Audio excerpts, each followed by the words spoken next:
I'm so excited you're here. Oh, man, you just made my day. I am so happy to be here. Can I, by the way, ask you, what's the book behind Screwing Up? The word God is in the title. Showing Up. It says Showing Up. No, Showing Up. Yeah, sorry. And then what's that? How to Know God from Deepak Chopra. Beautiful. And I love that. I thought it was Screwing Up. It's like, well, you know what's funny? Here's what's funny is this is a book from a guy named Ray Arata who does men's work, and it is about being a male ally. And so technically you're right. Because being a male ally is essentially just screwing up all the time and trying to do better. So okay, that's a good title for it too. Nicely said. It might be a better title actually than it is. We're going to call him up and tell him, how is it that you've been on for 6 seconds and I just love you? Let me tell you something about you. Okay. Last thing about you is that oftentimes when somebody is this charismatic and special, you're like, oh, I don't want to meet them because then it might just be less than what I perceive them to be. You're more than that. You're so easily, clearly humble. It's like your humility is very apparent. So I like you. And thank you. And I think we could end right now. But let's not end. Let's begin. You literally had me tearing up already. That's a win. Congratulations. You're just really sweet of you. I'm just a reflection. And look what I get to reflect. Holy shit. Okay, here we go. Who are you? I'm not sure. What do you drink in the morning? This is just coffee and it's now cold and it makes me sad. I'm going to tell my PR team. I want to just talk to you every morning. Forget about all these other things that I have to do. Justin. Good all right, Lord. so I want to talk about how you've made such meaningful things. But before we get to the things you're making now, how did you even wind up raising your hand to be... You started out, being like on a screen, and that was before you did your own filmmaking, before you had a podcast.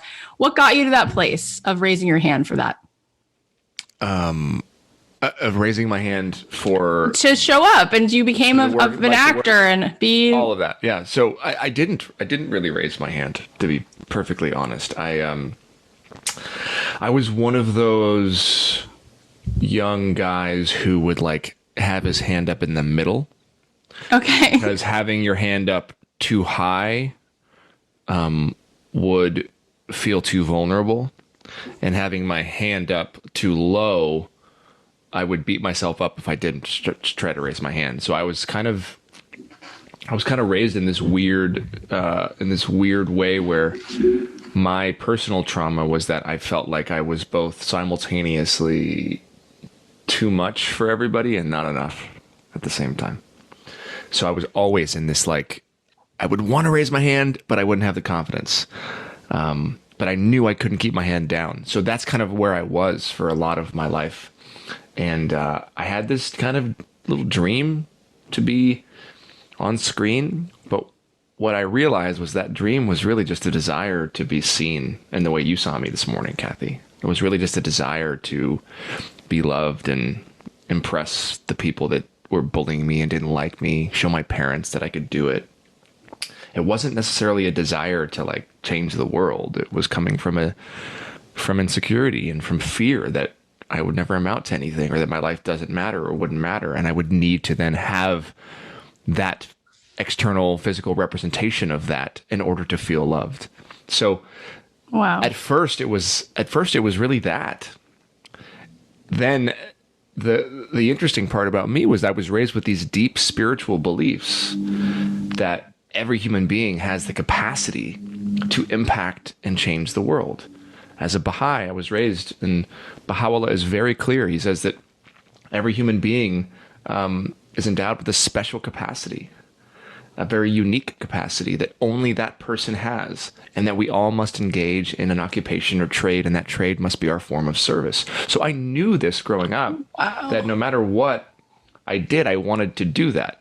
So the interesting part about my journey has been the marrying of an acceptance of my trauma response, which has been to try to become successful and seen, and also my deeper desire that is untouched by trauma to impact the world around me.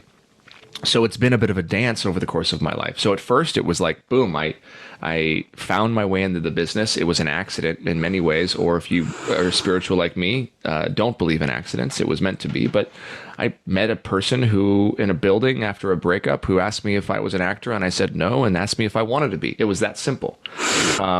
And I was very privileged and lucky in that way. The difference is that I was a bit of an ugly duckling. I did not see myself in the way that this man saw me, and I had to literally start to believe that I could be the person that he saw. So it wasn't a hand up, hand down. It was in the middle. It was a belief that, you know what, if I do end up becoming something, then maybe I can make a difference. And to be really honest, there were times when looking back, I was totally impure with God. And I'm like, oh, if you give me that, then I'm going to do that.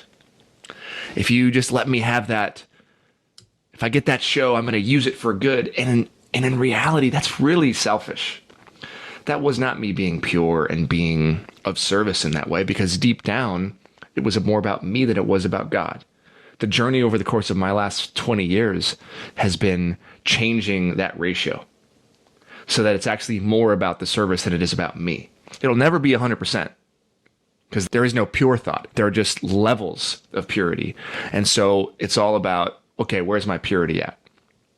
That's kind of where I am today. That's a long, Oh my God, answer to your question. no, it's so short, because you could talk for 19 more hours and I would just be glued, because you're so present. And every time you say words, it's like you're meditating, because they're just downloading in the real time. And it's so fun to watch it.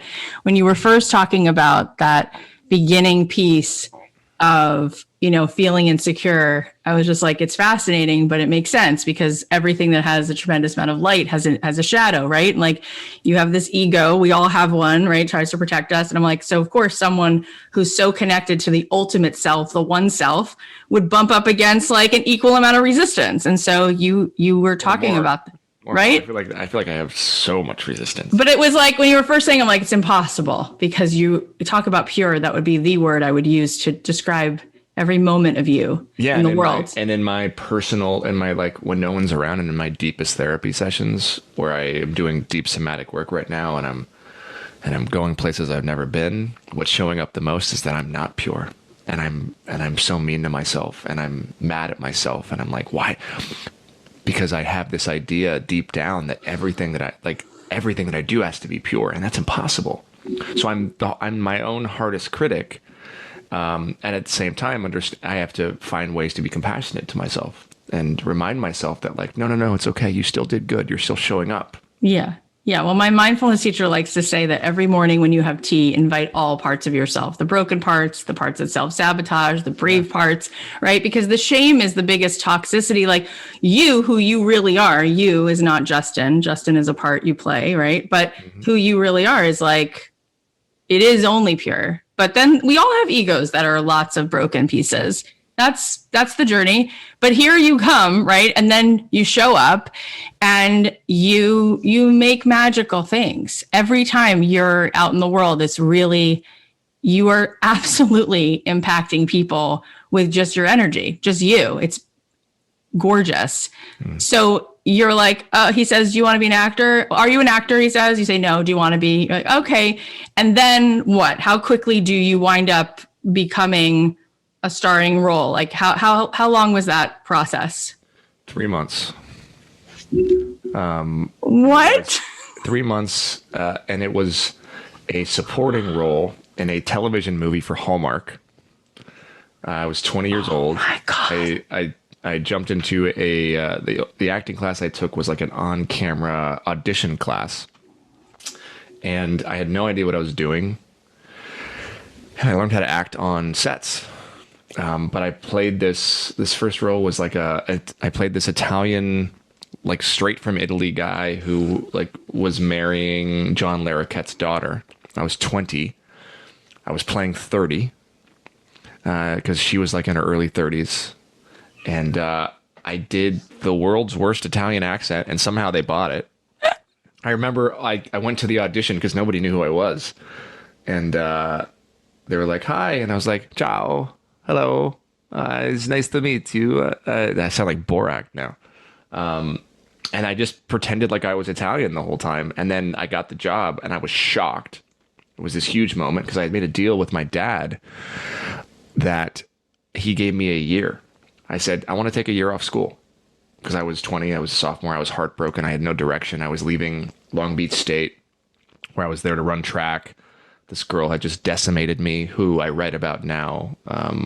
It was I had some traumatic experiences with her.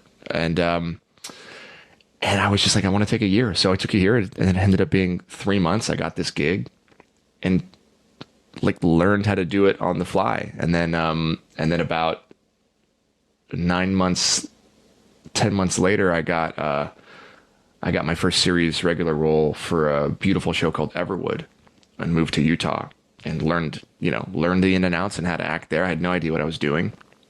Made tons of promises to God that I would do all these certain things. Didn't do half of them. And then found myself without anything and lost it all just as fast as I gained it. And that became my journey. I actually spent a lot more time in this industry without success than with it. And that was part of my test is, am I going to actually keep my promises?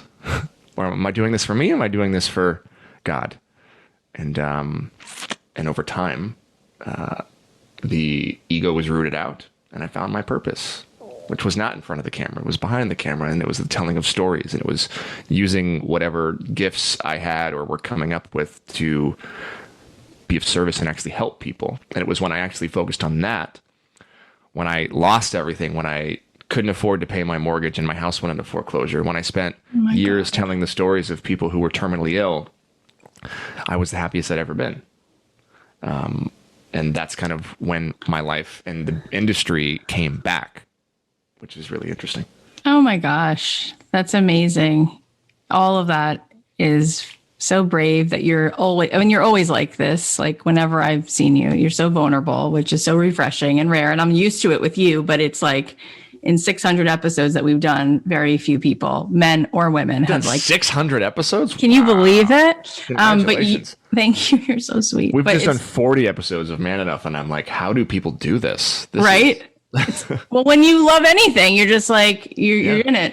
But it's beautiful how vulnerable, and it's also for the first part of what you said took 3 months. I mean, that's just not a story most people tell. That like doesn't really happen for people. Pete Holmes was just here last week, and he said, "Chase the dreams that are chasing you," and it was like the river was coming, in that direction for you, which is really cool. But then for you to step into it, you have to. I would say that it's not. I think that there is free will and agency in that, even in my situation, because I think if I look back and I connect the dots in the story of my life and how I've been able to become successful and have impact, it always starts with intuition, even if I don't know it. And I've always said I'm kind of just a feather in the wind going wherever God takes me. But you have to make a choice to be a feather. So even there, it would have been very easy for me to let fear say, no, I'm not really I'm trying, I'm aspiring to be. But there was a part of me that was like, yeah, let's go. Let's jump in. I have no idea what I'm supposed to do. But 100%. The deeper purpose of, okay, how can God use me for good? How can I be a tool for unity? How can I help? What is my purpose? I have no idea. I wasn't educated. I was never a good student. I never thought I'd write a book. I'm terrified of public speaking. You put me on a stage, I have anxiety, right? There's so many of these things. I'm not me. But the second you allow yourself, in the Baha'i faith, we're told, God says, make of me a hollow reed, from which the pith of self hath been blown, so that I may become a pure channel through which thy love may flow unto others. The second that I allow myself to be a hollow reed and I'm being blown, then I know my next step is going to be a step in the right direction. And that's the choice that we all have to make. So even with acting, with whatever I've done in my life, I've always just been like, okay, I feel like this thing and I'm going to step there. And that step ends up creating a path. And then I have to get out of my own damn way and follow it. There is agency in it. Total agency, right? I think that is the choice we're being offered all the time, is you're either going to allow, right, and stay really connected and aligned, or you're going to be in this ego, which wants to predict, which wants to be in control, which wants to know the ROI and has a lot of ulterior motives, right? But here you were being like, you be the author, God, I'll just be the pen. And allowing yourself to be that is why you were ultimately led back again to a place that felt fulfilling, right? So let's talk about this journey of My Last Days and how that idea came to you, and did anything surprise you in the making of that? Everything surprised me. Everything. So that show changed my life. The work changed my life. But from an early age, I had this strange pull towards the dying, towards death. Just trying to figure out, understand how it is that like this life can be so meaningful. Right. Yeah. And yet, and everything, and yet it's going to end. Oh, it's crazy. And it's a very hard concept, which is why I think the majority of human beings spend their lives trying to forget that they're going to die instead of embracing it. And Baha'u'llah and the Baha'i Faith tells us we need to meditate on our death, as that will inform the choices in the way that we live. And just growing up, before I even really knew that, I just was always just curious and confused and scared and and fascinated, to the point where, I know my grandparents were aging, and I would want to go spend time with them. I'd want to go, visit them. We lived in LA. They lived in Ohio. And when I was 20, when I found out my uncle was dying of cancer, and I didn't really have a chance to get to know him, he was like my dad's half brother, I was just like, I have to go. And so I became like the death doula at 20 years old for my uncle and his family, who were not good at handling death. And I didn't know what I was doing, but I found myself intuitively helping him pass and being there with him. And when he wasn't passing, and the hospice nurses were giving him more medicine, feeling a pull to get people on the phone he may have had unresolved conflict with, and holding the phone to his cousins who he hadn't spoken to in 30 years, and having them cry and say, I'm so sorry for what they did, and seeing his body contorting and moving in the process, and eventually getting to the place where he was able to pass, and just feeling strangely calm in that turbulent setting and at peace, and wondering like, wow, what am I doing here? And then I remember sitting in that and starting to write ideas about, maybe I should do TV shows about this, or how do I help people see this experience? And then him passing and seeing unexplainable mystical things happen in that room, and just knowing that like, okay, there is more to this life. Religion is right. No matter what my brain tells me, there's more. This isn't the end. This is the beginning. This is the first womb going to another. All of this was in me. So when it came time to my last days, and when I was at my low point and I had nothing, and I was trying to find what I can give to the world, that death came back. And I said, maybe I need to do a story about living told from people who are dying. And luckily I had some wonderful Baha'i friends who had started this little company called Soul Pancake. And this is the stuff they wanted to do. They gave me $4,000 an episode. I gave up everything. I spent a year. I was broker than I've ever been in my entire life. And I made 7 episodes of that show for about $43,000. Traveled all over the country with 7 people. And it changed my life. The byproduct of that, the other way it changed my life, is I have a lot of trauma from that show. Because over the course of 8 years, I developed a lot of close friendships, and a lot of them aren't here anymore. And so you're willingly going into a situation where you're going to fall in love with people knowing that they don't have a lot of time left, which is why the promises I've made to people like Claire Wineland or Zach Sobiak have turned into movies like 5 Feet Apart and Clouds, and support for their foundation and things. Because what do? They're on their deathbed, and you promise them something. You have to do it. And also the belief that they're still with me and helping me, and and assisting me on the journey. So my last days was everything. It changed my life. It changed the way that I think about life. It changed a lot of things, and it also gave me a lot of anxiety, and it gave me some trauma. It gave me some health trauma, because then you're wondering like, oh my God, is that ache cancer? That's real. You got to work through that shit. So wow, it's incredible. And it's like a symphony, like all the notes you just played is like, it's beautiful music, and we're all really able to really hear it when you speak it, because it's so embodied. It's so beautiful. It's stuff we all really, really need to hear. And the way you say it is so loving and necessary. Like, it's just so important. If we're listening right now, which we are, what do you hope that people will take away from that? What are you hoping that we will start to understand about death that informs, like you said, our life and the choices that we might want to be making? So this is one of my favorite subjects. So here we go. Everything that has impacted my life and my view on death comes from the Baha'i teachings. Baha'u'llah says, I've made death a messenger of joy for thee. Wherefore dost thou grieve? And that was the basis, that was the foundation for my last days. How can death be joyful? And the deeper I go into that, and when I go into the Baha'i writings, when I go into what is talked about, somebody once asked Abdul Baha, which translates to the servant. He was the son of Baha'u'llah. He's who Baha'is look to as kind of the perfect example in his life. Somebody once asked him, how does one prepare for death? And he smiled, a big joyful smile, and he says, the way that one would prepare for any journey. With excitement, with longing. How often, like when you're going on a trip, a vacation, you are thinking about it all the time. In many ways, it kind of makes you less present, and you're like, oh, I need to pack my bags. And sure, let's say you're going to Hawaii. It's like, oh God, I cannot wait to just get on that beach. There's a longing because you know where you're going is different and a little bit better than where you are now. That's why you're having a vacation.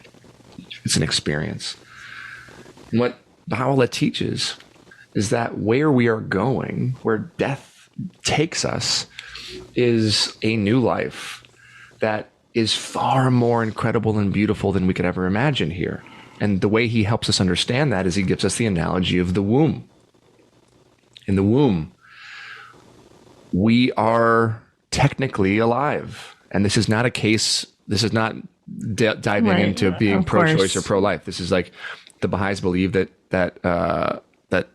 the soul begins at conception. So you're alive in the womb, and you're having an experience.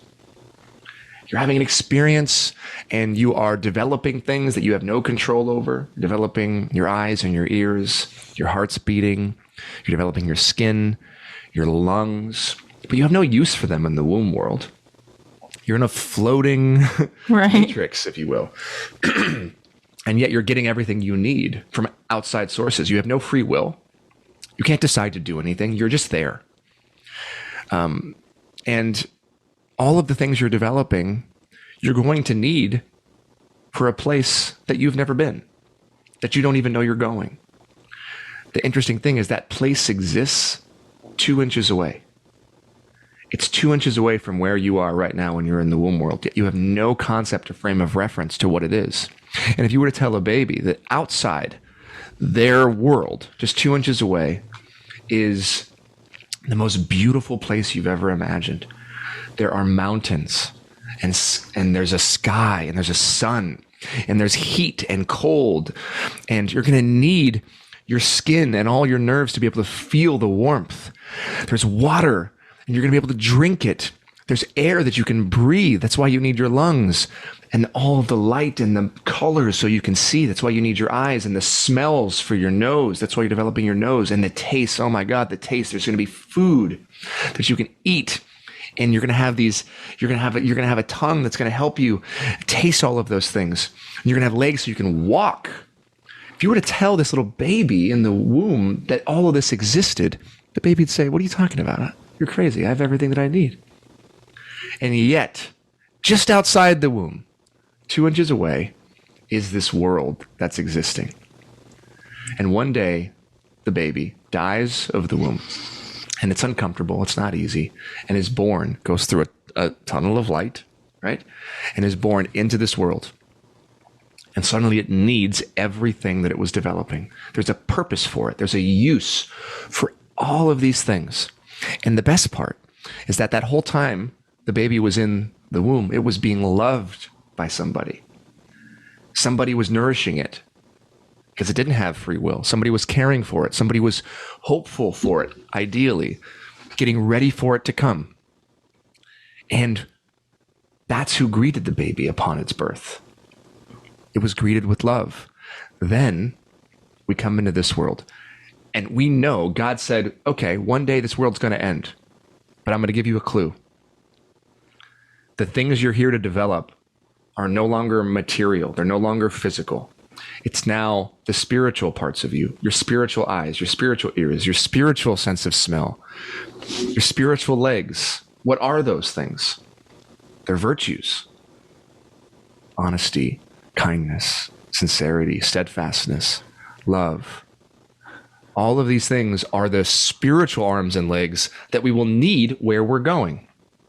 And the best part is that all of the people that have left us, like my friends from my last days, family members, they are already there, just like we were, waiting for us, loving, praying for us.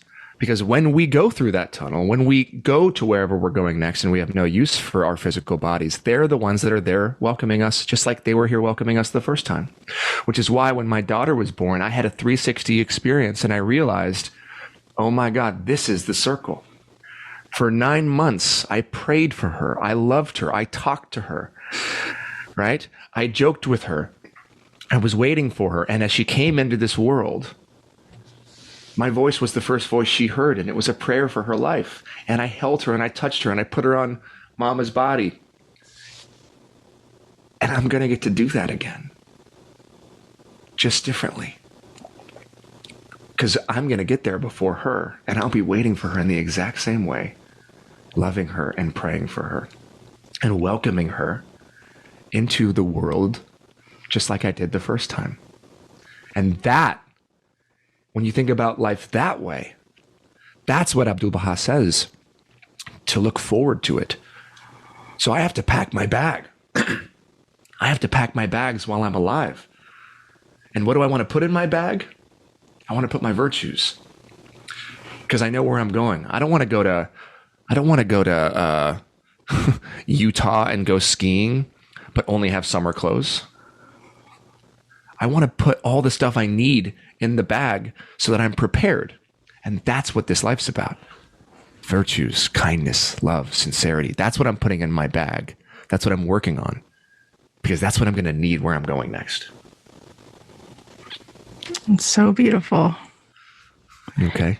Yeah, no, I'm so like, sweet. You're no, so sweet. there's no way to not, if you have a soul and ears, there's no way to not cry listening to that. It's absolutely stunning. And the truth makes you cry because it just hits you. And there's the most familiar place just goes, I know this is true, and I relate so much to your really deep yearning to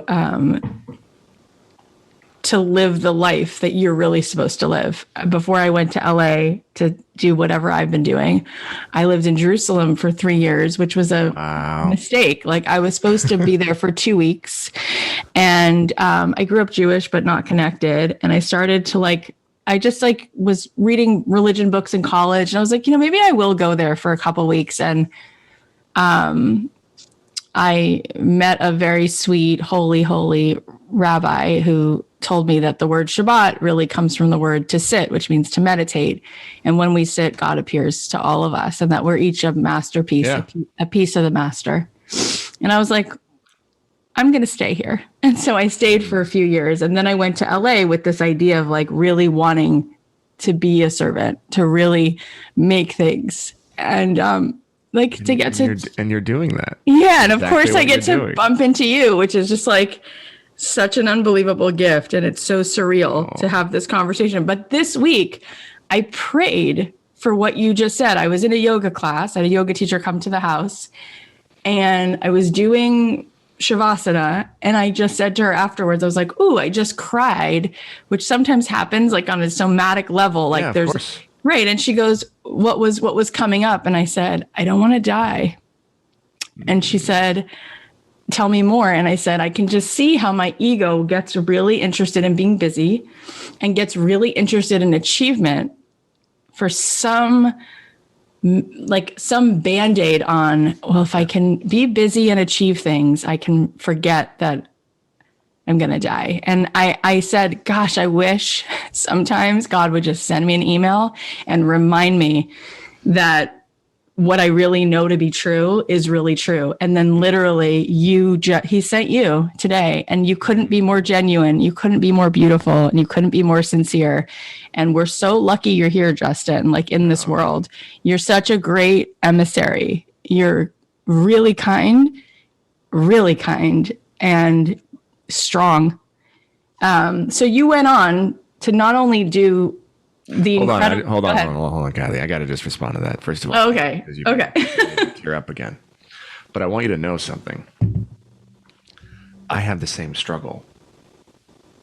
Just because you know something and it lives in your body, right, doesn't mean you don't have fear. And that is my constant struggle and my somatic deep healing work is, how do I stop running from the stillness? Yep. Because it is in that stillness that the reality of our mortality exists. That's it. And stillness is literally akin to death for many people who are afraid. I mean, that's what death is. It's stillness. It's our cells they've stopped multiplying, right? It's the atoms are no longer moving back and forth. We're still. So the ultimate stillness is death. So anybody who struggles with meditation or with stillness or with going to sleep at night and maybe is on their phone a little too much and swipes a little too much, deep down underneath that generally is a deep fear of stillness, which translates to a fear of death. And it's okay to be afraid of death. That's why God gave us this life. It's the ultimate test. I've had conversations with God where I'm like, why would you do this? This is so mean. Why would you give us time? What a fucking cruel joke. I've had sessions where I'm like crying and I'm like yelling at God, like, why would you do this? Why would you give me an ego? Why would you make me feel so freaking important? Why would you then give me children? Why does everything beautiful have to end? Right. Why am I going to have to say goodbye to my children? Why my parents? What the fuck? Why? I've done that. I've been in the boxing ring. And at the end of that is a loving, calm voice from God. Yeah. Basically saying, oh, my child, that's because you think this is everything. Totally. And it's not. This is the beginning. My love for you is endless. Yeah. It's infinite, but your brains can't process that. So I'm putting you here on this earth to teach you detachment. Yeah. You have to love me more than you love the world I created. Which is why in the Baha'i faith, again, the prayer, the obligatory prayer, it's an obligation. We say it every day. The prayer is essentially saying just that. You've created me to know thee. I testify at this moment to my powerlessness and to thy might, reminding us every single day that we're small. Our purpose is big, but we're small. And that God's love for us is infinite. And that's the thing to remember. He didn't create this to, and by the way, I don't believe God is a he or a she. In the Baha'i faith, we believe God is an infinite being. We can't comprehend it, but we oftentimes because of language and the history of language, it's in masculine. So he, she, it. God created this not to be mean, but to develop our capacity. That's it. Yeah. I relate to so much of it, and it's so good to hear it repeated and in such a beautiful way. Deepak Chopra was here a couple weeks ago, and he was saying that he meditates on death, just like you said you're supposed to. And he said, it feels so good because in that place, right, when you're really connected to the I am, not the I am Justin or I'm Kathy, but just the I am, you're just like, that place doesn't need anything, right? And that's what death feels like. And I went to a Joe Dispenza retreat last year for a week. And I had moments where I was so genuinely at peace in these 8-hour meditations. And I was like, I hope I go back into my body because I'm really happy here. I'm almost like too happy, right? Like when you really, really, really wire into that state of like the quantum, it's the best, right? There's no attaching and striving. You're just like fully blissed out, right? And gosh, the human experience, as much as we don't want to leave it, there's so much suffering here. There is so much grasping. There is so much not enough feeling, and it's never enough. And I love when Jim Carrey says, I wish everyone could become rich and famous to realize it is not an answer for anything. And yet the ego's like, more rich, more famous, more validation, money, stuff. It's like, who really wants more of that, right? But we get so married to it. Anyway, I know you have to go, but I have to ask you, because just as we're summing up, you have a whole world around your book and your podcast, which have to do with helping. It's not just about, I feel like women like it too, but it's really helping us re-examine what masculinity really is. That's another whole beautiful, opus that you've created. After everything we just talked about, you have a whole bunch of things to say that are important about masculinity. Why did you feel so strongly about that?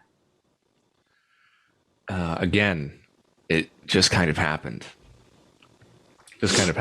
And there's many times where I'll, in my own therapy journeys and as I'm self-reflecting, be like, did I choose any of this? Mm-hmm. Am I completely full of shit about everything?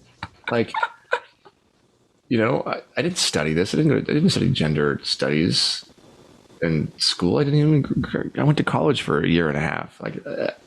Who the hell am I to talk about this? And what I've realized is the way God made me, my uniqueness is my trauma, what I've been through, my spiritual beliefs, and the body that I was put in, and the marrying of all of those things.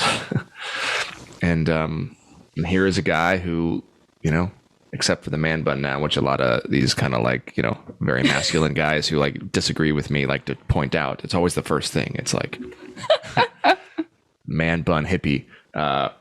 But I look like a dude's dude. I connect more with women. I'm more in touch with my feminine than my masculine, oftentimes. I've been really terrorized and brutalized and hurt by men. Also by women, by humans, but and I have a deep belief that we're one, and that the world will be better if there's equality and if women and men are seen as equal, because this is deep in my writings. So it was kind of this, I think by existing, it was very confusing for people.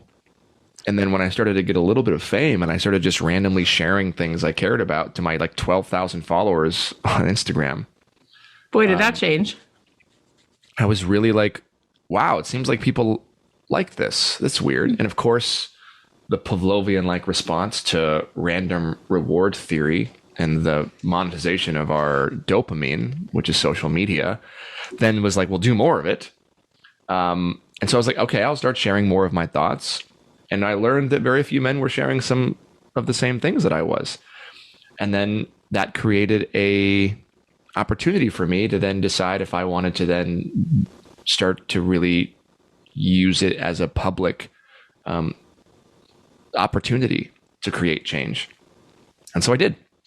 The bar was set so low that I just had to crawl over it. Right. That's true. The bar was literally set so low. It was like, oh, a decent looking guy who loves his wife. And I'm like, what is this? This is madness. To the point where it was the bar was set so low that TED offered me to do a talk. So again, I've been kind of like acting. I was learning in real time. I had deep beliefs, but I wasn't educated. And so I had to educate myself and learn. And that happened via struggling and falling short and being committed to, if I'm going to be saying something publicly, I have to be willing to do it privately. And then oftentimes not saying anything publicly because I'm working on something privately. Wow. So yeah, I just genuinely believe that so many of the issues that plague the world result from an imbalance of masculine energy. And that's not to say masculine energy is bad. You need it and you need feminine. We need both. But it's the imbalance that I believe is driving the chaos and the pain and the hatred and the destruction of our climate and war. It's an imbalance, and we need to strive for balance. And so that's the work that I'm doing now. And to many men, it feels like an imbalance. It's like, oh, but you're taken away. Like you're blah, blah, blah, blah, blah. And like, no. But that's the privilege of the oppressor is this feeling like, oh, equality feels like oppression, when in reality it's not. So that's the work. That's some incredible. of the work. Let's just, if you could have tea with one guy and he would walk away knowing one truth, what do you really want him to hopefully hear?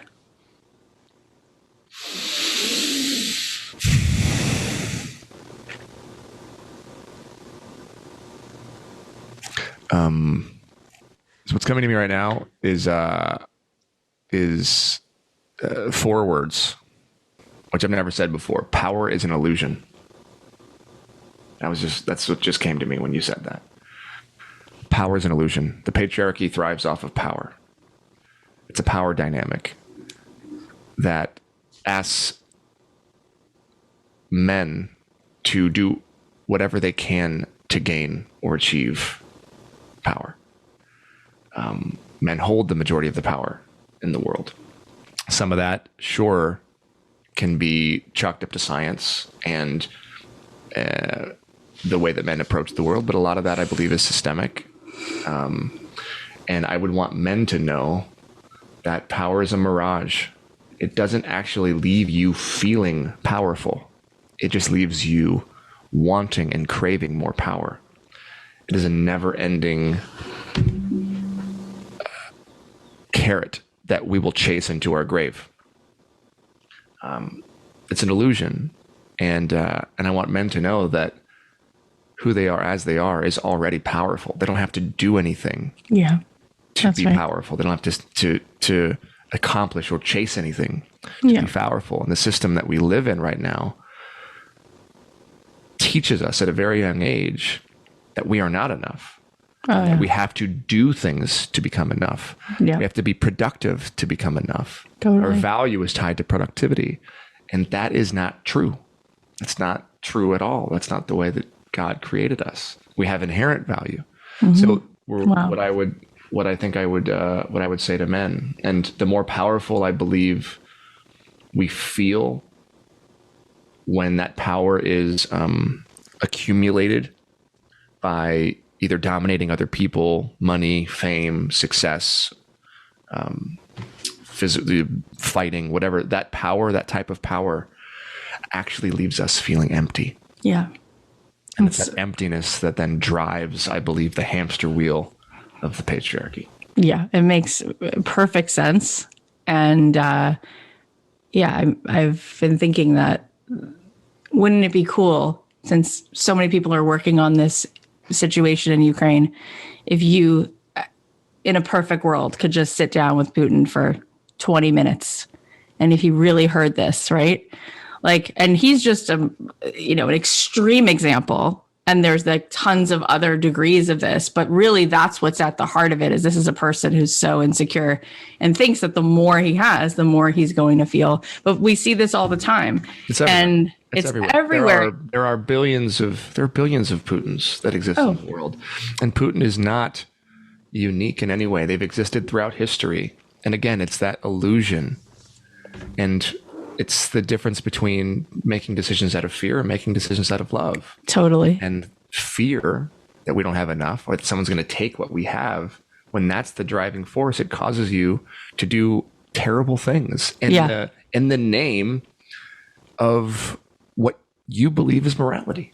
Yeah. And I just want to say, because I think it's actually helpful, is that what we don't like in anything is what we don't like in ourselves. And so the Putin that lives inside of all of us is the part of us that in little tiny subtle ways, right, thinks that if we achieved more, then we'll earn more love. Or if we do, and those are the things that leave us feeling empty. And in subtle ways, those are the things that are actually the bigger problems with humanity, because that's what's rooting our communities, and our communities are the world, right? Not these big global moments. It's actually what's going on in ourselves and inside our homes. And so I'm so grateful to you. And I'm so lucky to get to have like this moment where our rivers just kind of like met. It's just the coolest thing. You're like talking to you. You're just such a joy. You're like the best ice cream sundae ever. So tell everybody where they can follow you and find the podcast and just get to be a part of this beautiful oxygen that you offer so generously. You can find me on Kathy's Instagram page when she promotes this episode. Yeah, honestly, wherever. If you feel drawn to it, you can find me wherever you want to find me. Yeah, you're there. But yeah, I'm grateful for everybody who's listening to this. Thank you for creating a space and for following your heart and being such a light. You really touched me today. So thank you. I love you. You're so easy to love. You're like so lovable. It's like, you're just so accessible and you give so much. You're so generous. So excited to like see what you're doing next and what downloads are coming in. And this was the best. You want to know what I'm doing next? Yeah, sure. I'm working on doing less. Yeah. That's such a good answer. That's what I'm actually working on, is doing less, doing nothing, stillness, still working, still keeping the engine moving, but doing it from a place of enoughness. Yeah. Versus lack. And it might look like doing a lot less for a lot of people, and that's okay. Oh, it's so much more than okay. It's such an incredible model. Justin, thank you. Thank you for coming on.